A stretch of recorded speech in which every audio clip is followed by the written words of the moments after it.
Okay, Marisol, we turn now to the episode of viral violence that initially sparked outrage and now has developed into a case for the courts.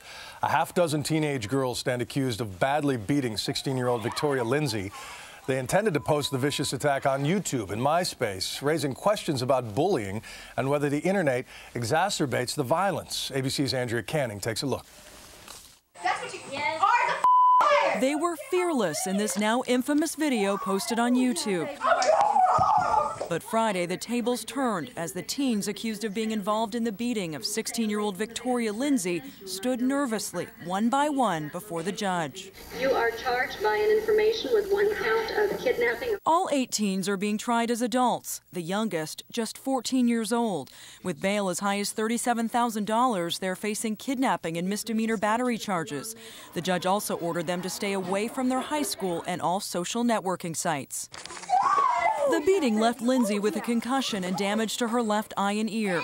But this disturbing case is just the latest in what's become a series of violent and popular viral postings. It's giving them a high. It's giving them a sense that people all over the world are able to see what they're doing and are validating what they're doing, and it's fueling them to fight more. It's fueling them to bring their fights to a higher level. Hoping to put a stop to fights like these, people are now using YouTube, the very site that posted the violent video, to voice their anger. I am ashamed to be a part of this generation. I'm offended. I think it's terrible and appalling and horrible. Well, have we really lost our values that much? The world is really, it's so violent, and it's so sad to see that it's us, the young kids, the future, that are ruining it. It's at my school, it's in my community, I mean, it's everywhere.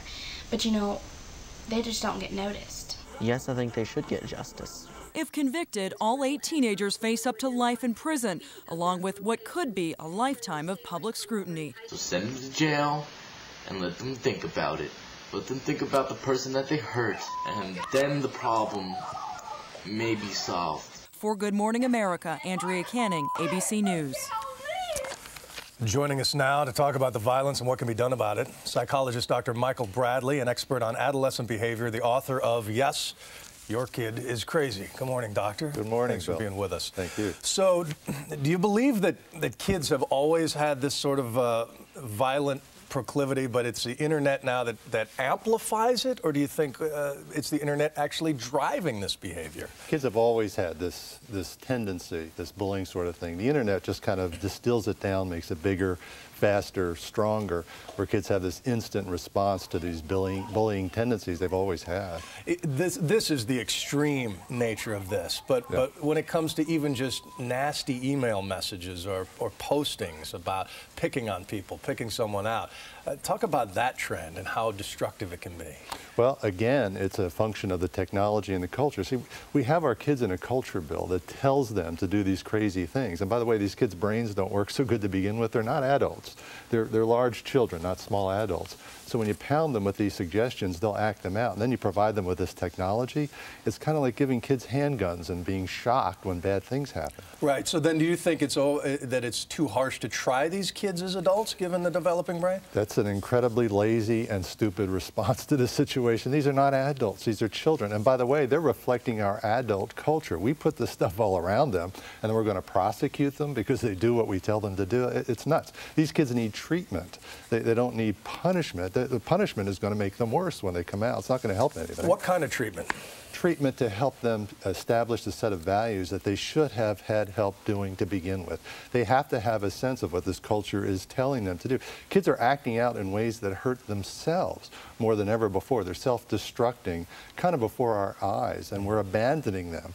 And then we turn around and punish them as adults as if they're making adult decisions. It's crazy. The whole picture is crazy. What advice do you give parents and teachers when it comes to monitoring what's happening?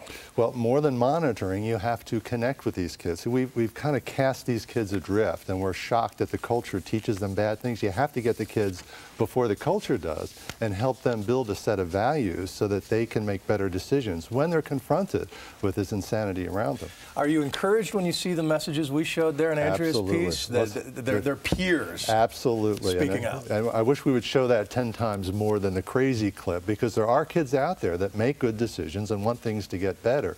We have to promote those kids and find out why they're doing as well as they are. Almost always, Bill, it's because of their parents are closely connected with them. That's right. You know, it's from that movie Parenthood. You need a license to catch a fish. Anybody can be a parent. And parenting is a contact sport. You have to be connected with your kid. Dr. Bradley, thanks for your time. Thank you, Bill. All right. Much more ahead. We'll be right back.